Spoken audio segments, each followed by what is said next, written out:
If you hadn't heard about Anchor, it's the easiest way to make a podcast. Let me explain. It's free. There's creation tools that allow you to record and edit your podcast right from your phone or computer. Anchor will distribute your podcast for you so it can be heard on Spotify, Apple Podcasts, and many more. You can make money from your podcast with no minimum listenership. It's everything you need to make a podcast in one place. Download the free Anchor app or go to anchor.fm to get started. All right, we want to welcome all of our listeners in on this meeting that we're having today. This is the King and I. This is King Lenny, also known as Soul Touch. And me, myself, I am I, who is also known as Son Solex. Today, we have the topic of politics. Yes. And we're going to talk about voting, and is voting still relevant here today, and how do the people feel about voting? So with that being said, I'm going to turn it over to the King. So as we know, this is a very, very, very hot topic amongst everybody, mainly amongst African Americans, if you may, definitely against amongst the more militant, the young, and those who think their votes don't count. So Right. Before we jump into the meat of this, what's your take on voting in politics?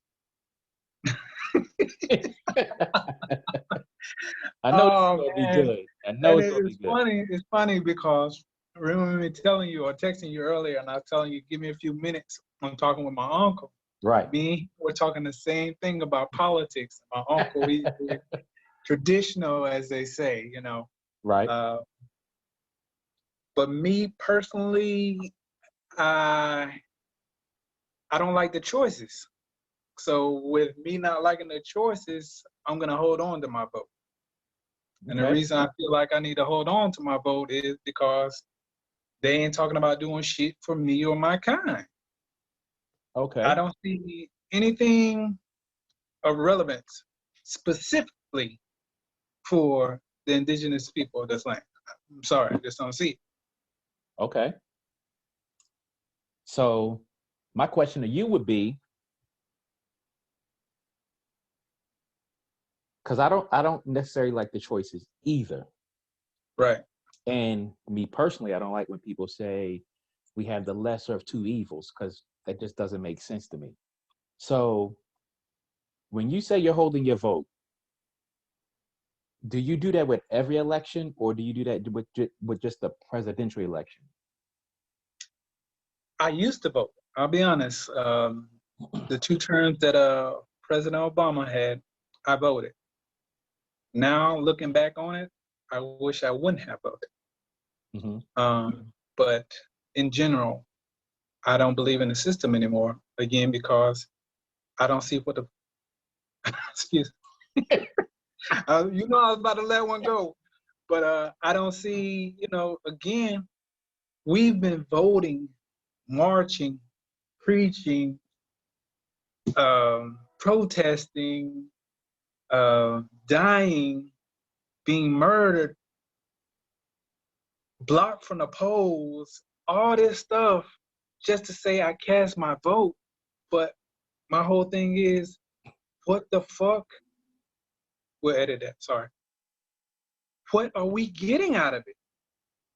And you can come back at me and say, well, they did this, this, and that with like civil rights and with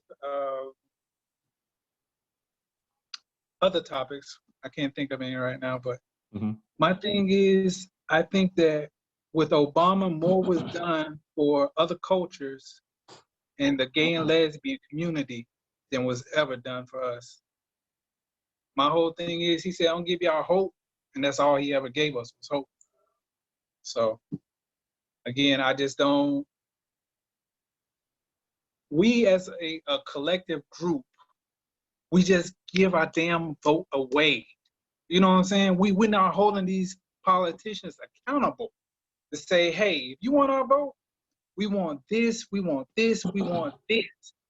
But instead of doing that and coming together and at least giving them agenda of saying, you know what, if you want this vote, we got to get ours right off the top. All that other shit, it don't matter. We want ours up front, right off the rip. And we want it in writing. You goddamn right. We want it in writing. We don't want no promises. We don't want no handshakes. We don't want no kissing of the babies. Keep that shit. We want that shit in writing.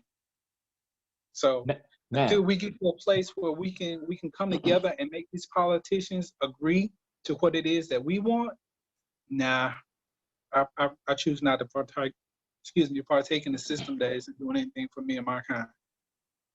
Okay. Now I'm gonna respond to you, and then I'm gonna dive into some historical data about voting and all that. Now, all right. I do agree with you with a lot of that, because for a long time I didn't vote.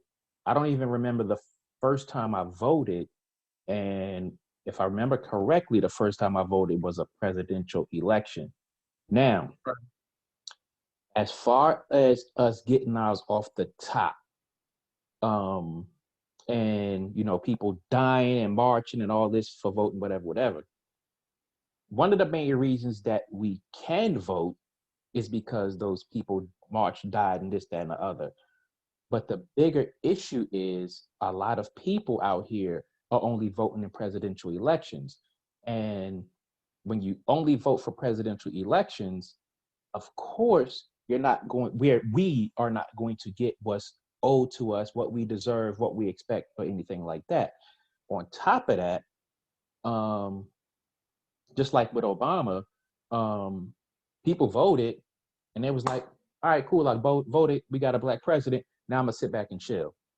Instead of holding all of those elected people accountable, a lot of us, including me, we got a black president, I'm chilling. We're not going to get anything if we just throw a vote out there, chill, if our person wins or if our person loses, because a lot of people just vote for presidents.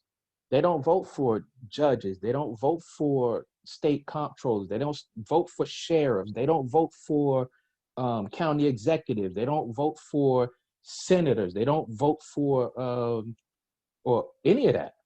A lot of people just vote for the president. So when it comes to, okay, yeah, we got Obama in there, he ain't done nothing for us. Well, as we all know, and I will point this out, if I remember correctly, he never had a black agenda during his 2 terms. Never had a spelled out black agenda. On the contrary, you have to look who was in the Senate and the House of Representatives. They specifically said, whatever he tries to do, we're not going to let him do it. So you have 2 issues there. He didn't have a clear-cut black agenda, and the Senate and the House, a lot of them who were against him because he was a black president, said, we're not going to let him do anything that sounds good. So those are 2 of the issues, and along with people just voting and not holding these people accountable. One thing that people need to understand is the president does not have that much power. He just doesn't. He's more of a figurehead. He can write an executive order, this, that, and the other, but them jokers in the House and the Senate, if they don't like it, they can veto that and say, nah, we ain't doing that. Get that up out of here. So that's the problem with that. You got anything to throw back at that before I dive into these facts? I will say this: voting on a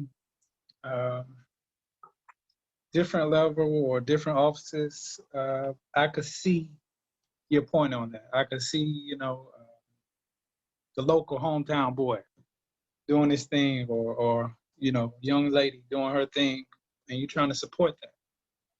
But again, with those kind of elections, we're not holding them accountable.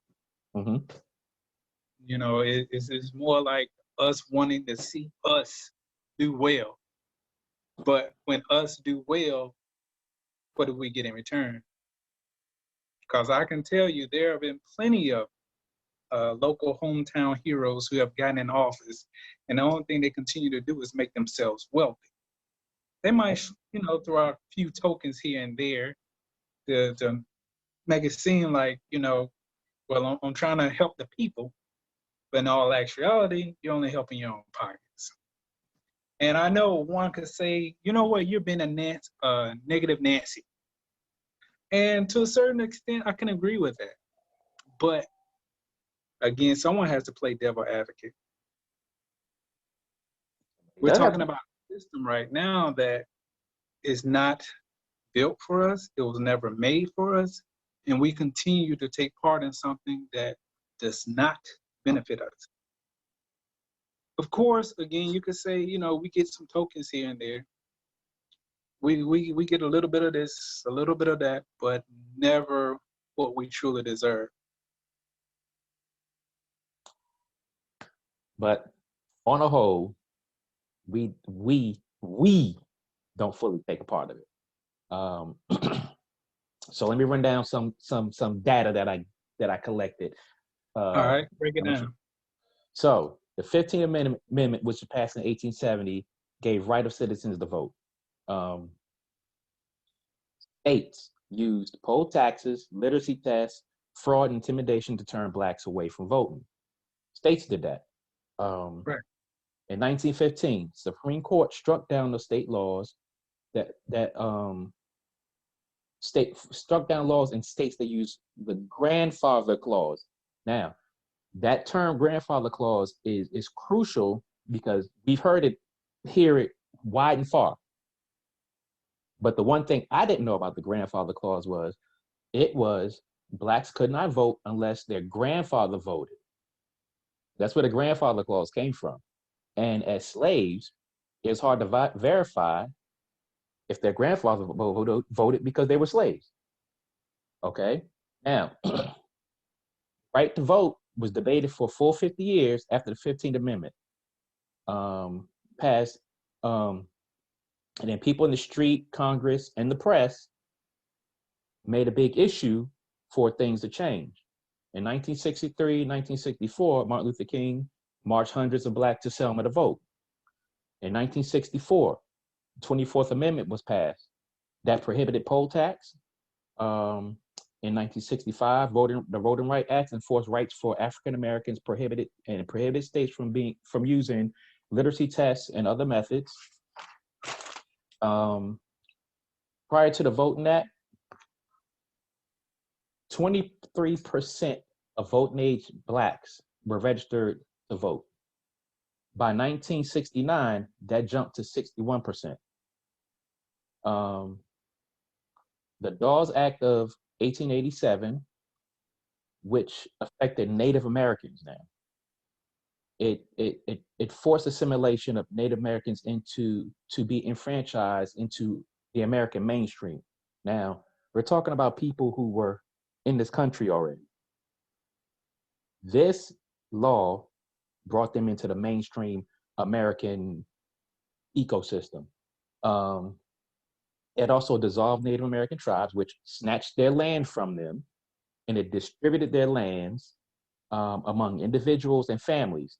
And it was capped at 80 acres for individuals and 160 for families. It instructed Native American schools to teach reading, writing, social, and domestic customs of white America. Now, in 1924, the Snyder Act was passed. This admitted Native Americans born in the United States full citizenship. We're talking about people who were already here. Right. It allowed Native Americans to full benefit the rights of the 15th Amendment, which is the right to vote, which was made for us. So that gave them the right to vote now, even though they were already here. Now, today, presidential election, you have to be 18 years of age, U.S. citizen, not a convicted felon, and each state has its own rights, which is crucial in this whole voting thing. Article 1, Section 4 of the Constitution, Congress may at any time, by law, make or alter voting regulations. This has nothing to do with the president. Now, with all that being said, if we only vote for the president and we're only looking at the president and ignoring all these other voting things, and we're not engaging, we're not holding these politicians accountable, we're not going to get anything. We're just not going to get anything. I understand that we may vote for somebody and on the surface it may look like he's doing good. And he may be getting paid by corporations or, helping his buddies out, this, that, and the other. But again, if people hold their vote and people are not engaged and people are not holding them accountable, then we're not going to get anywhere. One of the biggest things that I've recently, well, let me let you jump in on that right quick. Go ahead. All right. Again, I definitely hear your talking points. I don't disregard those in no shape or fashion. Again, I would say that, like your point of saying, the lesser of two evils. Yeah, the lesser of two evils still evil. But my thing is, you're still taking part in a system that wasn't made for you. Yes, one could say, well, if you don't vote or you don't partake in the system, you're not going to change anything. Well, my comeback to that is, what the hell has changed for us anyway? What's changed for us? Not a damn thing. I got to agree with that one. Few tokens here and there, you know what I'm saying? But overall, what the hell has changed for us? As far as what, though? As far as, I haven't seen not one nigga get that 30 acres and a mule. And of course, this is some time after the Civil War that we were promised that. We're not going to get that. No, we're not going to get. Mm-mm. But what are we looking for now? Okay, you're not going to give us that 30 acres, and you damn sure as hell are not going to give us the mule. So what are you going to give us? Hope? I look at it like this. That's so. Go ahead. I look at it like this. You say, what have we gotten? I can say, I'm not even going to go back as far as slavery. I will go back and say, even though things are not perfect, compared to the 50s and the 60s, we don't have to go to the back of the restaurant to eat. We don't have to go outside to piss and shit. We can, there's no signs, well, in places with a better appetite for integration, there are no signs that say whites only and blacks over here.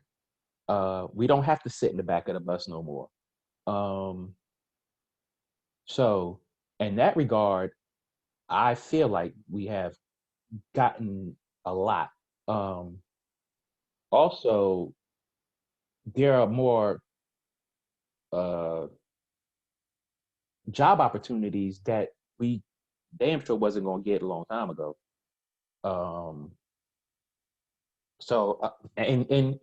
And for those who like interracial marriages, you can marry a white woman without getting your head bashed in or hung from a tree. Now, I can't speak for those deep South places who still hold tight to those crazy traditions. I can't speak to that. But generally across the board, you see interracial couples everywhere, and it's like, okay, it's not a big deal. So, I mean, when you say, what have we gotten? It's like, of course, we're not going to get 40 acres and a mule. Reparations, who knows if we'll ever get that or and what it would look like. But we have gotten a lot. And it has come from those who've marched, those who've died, those who voted, and whatever the case may be. Again, we as a people will never, well, I'm not going to say never, I'm just going to dare to say, in my lifetime, 100% of eligible Black voters are not going to vote. We're never going to get that. Never going to get that. And some of them may think like you, which is cool.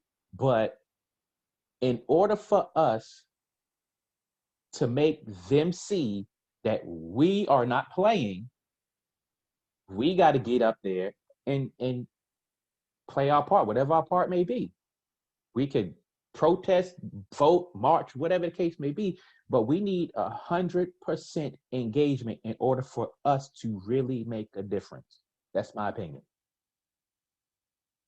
I get your points again, but my thing is with 100% engagement, right? When you have niggas been 100% on anything, and that's the other problem. And that's the other problem. Let's be real about it. When have we ever been 100% on anything? That's the bigger problem. The thing that I will say on that point is back in the 50s and 60s, when we were marching together, or our ancestors were marching together, they were together. Mm-hmm. They might not all share the same view, but they were like, hey, if you in this motherfucking boat, I'm in this goddamn boat with you. So if this bitch ride the waves, we riding the waves. So if this bitch sink, hey, I guess we all going down, but we going down together. But now we don't have that. And I could sit up here and preach until I'm blue in the face, but again, it is what it is. We've never been like that, since those times, where we're willing to say, you know what, you're a Christian, you're a Muslim, you're a non-believer, you're a Buddhist, but we all share the same melanin. So let's just come together on the melanin and go from there. Let's see what we can build on the melanin. You know what I'm saying? So this whole, again, the way I feel about politics is I don't knock anybody's, for their point of view. If you want to vote, vote. If that's where you stand, then stand. I'm not gonna judge you for doing that. Hey, I applaud you, because that's you staying true to yourself. Mm-hmm. But for me, I refuse to be a part of a system that wasn't built for me. It's never going to be built for me. And we can say, yeah, we've come a long way, as far as like being able to go in certain restaurants and buy certain things, date interracially. Again, to me, those are just the tokens, i.e. those are just the crumbs. So yeah, a lot of people may be happy with the crumbs, but I want the whole motherfucking cake. And I don't want to eat that bitch by myself. I want everybody to eat off that bitch. But that's just me. Okay, so I throw this at you. All right. You say, we ain't never going to come together. Back in the day, we seen documentaries and all that. They was locked on. They had to pry them apart. Yes, sir. And they made stuff happen, right or wrong. Right, they did. They made it happen. So then I'm listening to you, and I'm saying, okay, I respect your views, because who am I to say you better do this, you better do that? But then I'm gonna sit back and say, okay, I heard everything you said. You have a lot of valid points. So I say, hey brother, how about me and you stick together and we go down here and vote so we can make a change? What's your rebuttal to that? Because you just said we never stick together. But if I say, hey, I'm going to do this, I need your help. I need your assistance. I need your vote. I need you to support me, help me support us. And that way we can grab a few more people and we can start a movement, a gathering, a bond, and we could be a force of numbers. What do you say to that? 2 points. One, my brother, from brother to brother, if you want to vote, I will walk down there with you. Hell, I will stand outside the booth while you do your vote, just so I have your back. I got you. But as far as me casting a vote, It's not going to happen. But the second part of that is to show unity, to show that I am with you, my brother. How about we go over here and we build our own shit? Wait a minute. Do you remember where you at? You remember what country you in? Exactly. What are you going to build that's our own? Hell, everything that. Oh, let me catch my tongue. Let me catch my tongue. Because look, this is how I look at it.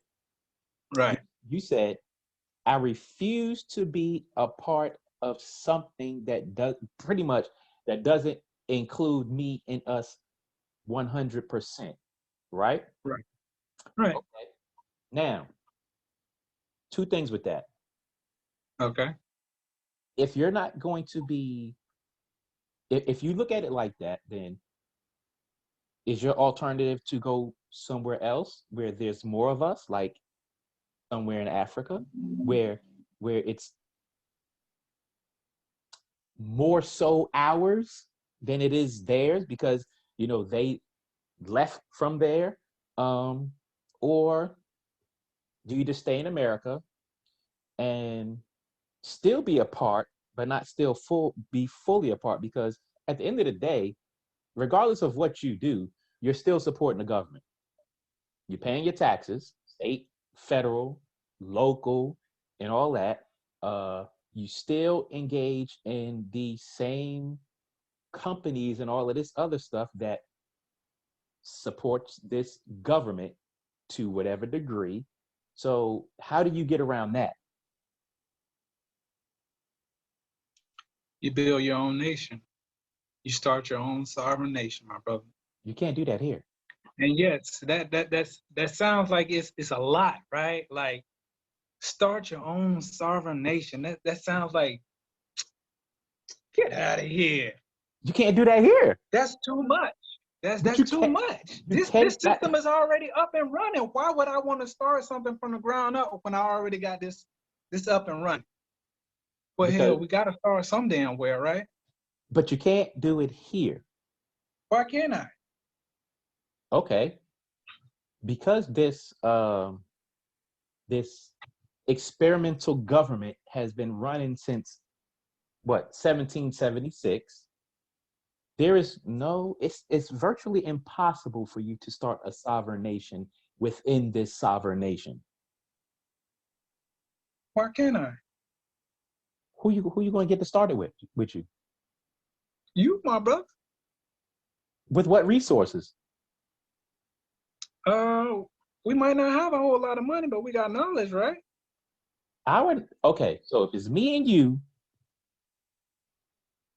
and we get 10, 15 other people who, all right, I'm down. One of the first problems that we have to worry about, which you brought up before, is that we have a problem sticking together. So where are we going to get these people that we can be like, you know what, they down for us 50 grand. They ready to run the whole gamut with us.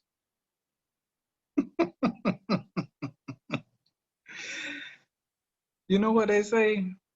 You ever heard that old additive of if you can't beat them, join them?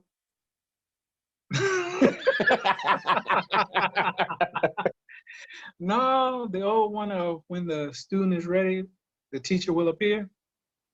We had that with Martin Luther King Jr. We had that with Malcolm X. We had that with Elijah Muhammad. We had that with Marcus Garvey. We had that with Harriet Tubman. We had that with so many others. So let me ask you this, right? Native Americans or Indians, however you want to, address them. Mm-hmm. When's the last time you saw two of them walk down the street together? In my area, I don't recall when. Yeah. I've seen, well, where I work, I know there's quite a few Native Americans in there. I see them communicate with each other, but far as seeing 2 or 3 of them walk down the street with my own eyes, I can't say when. All right. So I say that to say this. When was the last time you saw us walk down the street together? Damn near We're every day. everywhere. We're damn near everywhere, right? Yeah, So we are. it don't take tons of people. It just takes a few people. All right, ladies and gentlemen, that was part 1 of We Voting. Stay with us for part 2.